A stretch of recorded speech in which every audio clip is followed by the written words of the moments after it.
My warm wishes to all of you who are watching this video. Myself Gaurav Tiwari and I do welcome all of you on my YouTube channel.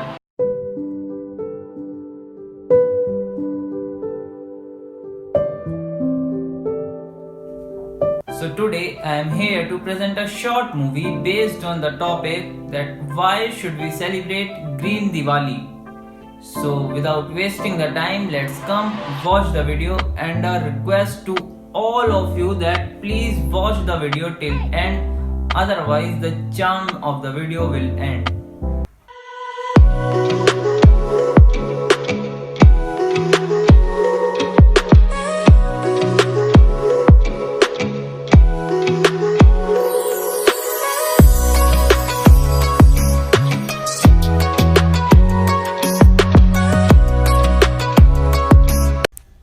Hello, I am Ravi. And hello, I am Sohan. भैया, आपने कोई आवाज सुनी? कैसी आवाज? अरे पटाखों की आवाज। भैया, दीपावली आने वाली है। हाँ, आने तो वाली है, पर फर्क बस एक बात का है कि पहले दीपावली आने का पता लोगों के हर्षोल्लास, घरों की साफ सफाई से पता चलता था, और अब इन सब से पहले पटाखों से पता चल जाता है।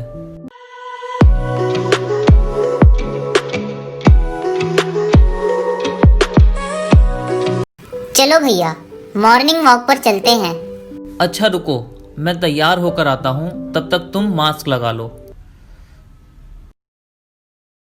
अरे भैया, ये धुंध जैसा क्या है? ये तो आंखों में बहुत चुभ रहा है और सांस लेने में भी बहुत दिक्कत हो रही है। ये धुंध नहीं है, इसे स्मॉग कहते हैं। ये स्मोक और फॉग का मिक्सचर होता है। ये आम धुंध से बिल्कुल अलग होता है। यह समस्या दिल्ली में पिछले 3-4 सालों से सर्दी की शुरुआत और दीपावली आने से कुछ दिन पहले शुरू हो जाती है। पर भैया, ये होता क्यों है? इसके कारण क्या क्या हैं? इसके कई कारण हो सकते हैं सोहन। आओ आगे तुम्हें इसके कारण बताता हूँ।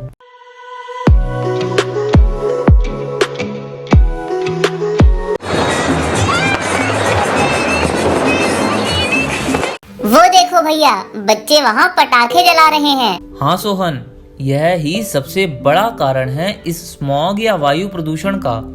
इन पटाखों में से इतने खतरनाक और इतने जहरीले केमिकल निकलते हैं जो हमारे पर्यावरण और हमारी सेहत के लिए बहुत ज्यादा हानिकारक और जानलेवा हैं।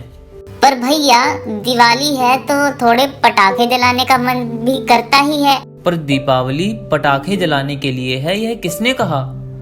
दीपावली तो दिए जलाने का, एक दूसरे को मिठाइयाँ व उपहार बांटने का, खुशियाँ बांटने का, भगवान की भक्ति करने का पर्व है। और फिर भी अगर मन करता है तो सरकार ने दीपावली की रात 8 बजे से 10 बजे तक का समय निर्धारित किया है, तब जला लो पटाखे।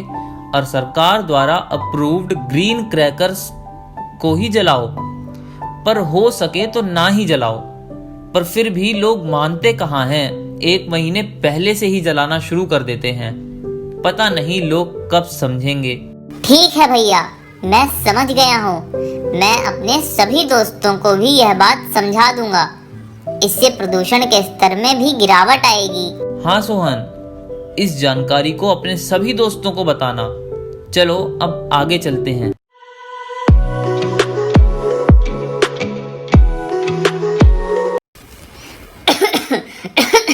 भैया, ये धूल कहाँ से उड़ रही है? वहां देखो सोहन, वहां कंस्ट्रक्शन का काम चल रहा है, पर इन्होंने अपनी साइट को ग्रीन टारपोलिन से नहीं ढका है। सोहन, यह भी स्मॉग का एक बहुत बड़ा कारण है। इस धूल में उपस्थित PM 2.5 पार्टिकल्स हमारे वातावरण के लिए बहुत ज़्यादा हानिकारक हैं। ये बहुत ज़्यादा छोटे होते हैं जिन्हें हम अपनी आंखों से नहीं देख सकते। भैया, उस ट्रक से भी धूल उड़ रही है। हाँ, इन्होंने ट्रक भी अच्छे से नहीं ढका है। भैया, तो क्या सरकार ने ऐसे कोई नियम नहीं बनाए जिससे इन सब गतिविधियों पर काबू पाया जा सके? हाँ सोहन, सरकार ने ऐसे कई नियम और कानून बनाए हैं, जैसे कंस्ट्रक्शन से संबंधित सावधानियां सरकार ने इंजीनियर्स को बरतने के लिए कही हैं।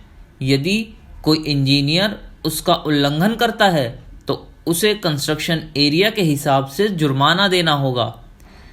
यदि कोई भी व्यक्ति कंस्ट्रक्शन से निकला कचरा या मलबा सार्वजनिक स्थान पर फेंकता है तो उसे 5,000 रुपये, और यदि वह कचरा या मलबा यमुना नदी में फेंकता है तो 50,000 रुपये का जुर्माना उसको देना होगा। यदि कोई ड्राइवर ऐसा कोई भी कंस्ट्रक्शन का सामान जिससे धूल उड़े बिना अच्छे से ढके ले जाता पकड़ा गया तो उस पर भी 5,000 रुपये का जुर्माना है। यदि तुम भी किसी को ऐसा करता देखो तो उसकी फोटो या video Delhi pollution control committee के व्हाट्सएप नंबर 9717593501 पर भेज देना। इस साल दिल्ली सरकार ने नया कानून बनाया है। यदि कोई व्यक्ति या कारखाना मालिक सरकार द्वारा बनाई गई प्रदूषण नियंत्रण कमेटी के दिशा निर्देशों का उल्लंघन करता है तो उसे 5 साल तक की जेल और 1 करोड़ तक का जुर्माना देना होगा। मैं समझ गया भैया, मैं यह जानकारी अपने सभी दोस्तों को दे दूंगा। ठीक है सोहन, चलो अब मार्केट चलते हैं दिवाली की खरीदारी करने।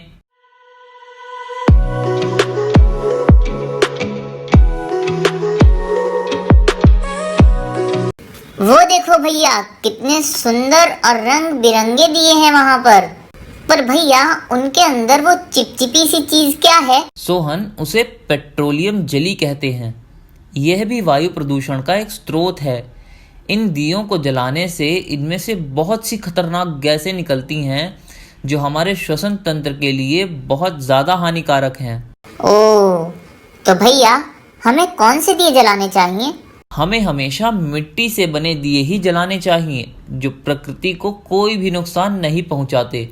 और ये मिट्टी के दिए हमारे भारतीय संस्कृति का प्रतीक भी है। यह हमें हमारी उस भारतीय संस्कृति की तरफ वापस मोड़ने में भी सहायक होंगे जिस भारतीय संस्कृति को हम पाश्चात्य संस्कृति के आने से भूलते जा रहे हैं। तो भैया अब से मैं हमेशा मिट्टी के ही दिए जलाऊंगा। हाँ सोहन, तो चलो अब मूर्तियां खरीदेंगे।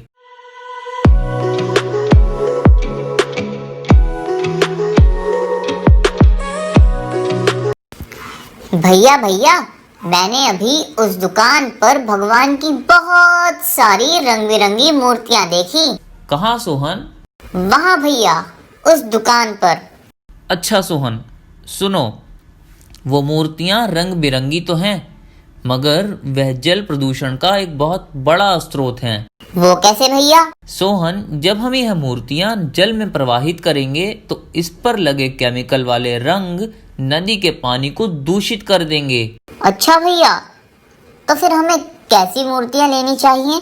सोहन, इसलिए हमें भगवान की इको फ्रेंडली ऑर्गेनिक मूर्तियां खरीदनी चाहिए जो प्राकृतिक चीज़ें जैसे चिकनी मिट्टी, कागज़ या अन्य प्राकृतिक चीज़ों से बनी हों और जिन्हें प्रवाहित करने पर या मिट्टी में दबाने पर पर्यावरण दूषित भी ना हो।